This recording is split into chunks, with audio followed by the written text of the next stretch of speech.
Dynsoft POS програмаар нээлт хаалт хийгдсэн өдрүүдийн борлуулалтыг Dynsoft ERP системд POS тус бүрээр борлуулалт цонхонд татаж, журнал холбосноор бараа материалын үлдэгдлээс хасалт хийгддэг.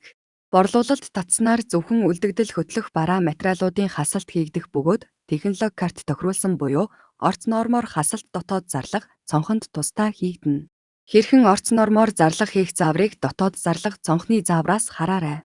POS-ийн борлуулалт татахдаа борлуулалт цонхноос шинэ үйлдэл POS-ийн борлуулалт татах товч дарах бөгөөд борлуулалт татагдаагүй өдрүүдийг жагсаалтаар харуулж тухайн нэг өдрийг сонгох товч дарж татна. Борлуулалтыг татахаас өмнө алдаа багнанд ямар нэг заасан нисэх тухайн өдөр POS-ийн програм дээр борлуулалтын буцаалт хийсэн нисхийг шалгах шаардлагатай. Хэрвээ борлуулалтын мэдээ дутуу ирсэн тухай алдаа заасан бол зааварчилгааны дагуу POS-ийн програмаас мэдээлэл илгээх товч дарж амжилттай илгээсний дараа борлуулалтаа татаарай. Харин тухайн өдөр борлуулалтын буцаалт гарсан тохиолдолд тухайн борлуулалтын буцаалт нь жинхэнэ борлуулалтын буцаалт уу эсвэл кассийн ажилтан андуурч хий борлуулалт. Буцаалтын баримт үүсгэсэн үү гэдгийг буцаалт хийсэн ажилтны бичсэн тайлбар болон дотоод журмынхаа дагуу шийдвэрлэж ялгана. Ингэж буцаалтыг жинхэнэ болон андуурсан гэж хоёр ялгаж байгаа нь тухайн баримтыг борлуулалт болон буцаалтаар хүлээн зөвшөөрөх үү? Касс харилцагын үлдэгдэл тооцоонд нөлөөлөх үү? Тухайн буцаагдсан бүтээгдэхүүн үйлчилгээнд тохируулсан орц нормоор түүхийн эд материалын хасалт хийгдэх зэрэг олон бүртгэлд нөлөөлөх учраас хариуцлагатай хийх шаардлагатай.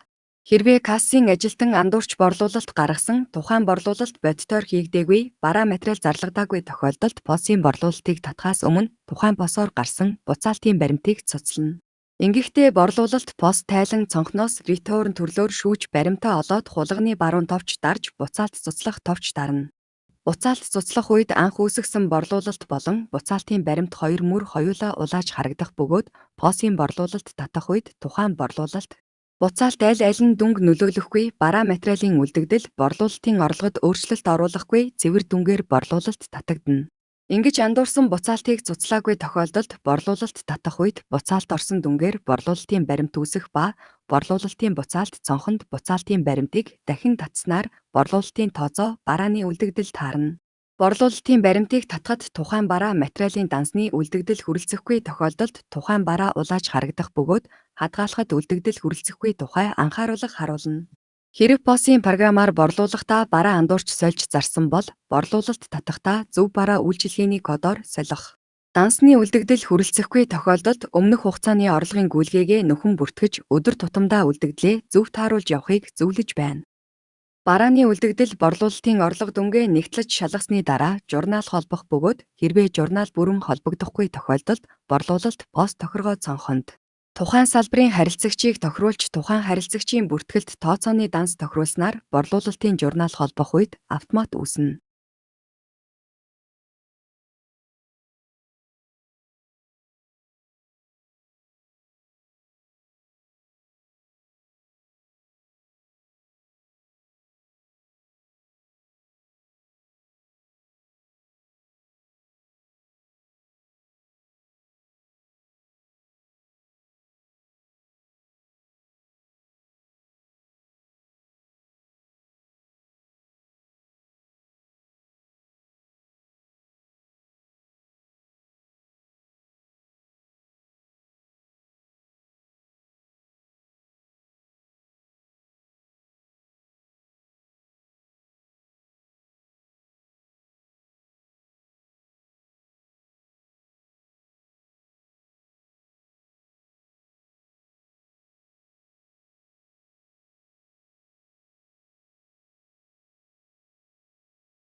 Борлуулалт POS тохиргоо цонхны төлбөрийн журнал тохиргоо хэсэгт касс болон бэлэн бус банкны карт уншигчийн орлогын аль дансанд холбох тохиргоог хийх боломжтой.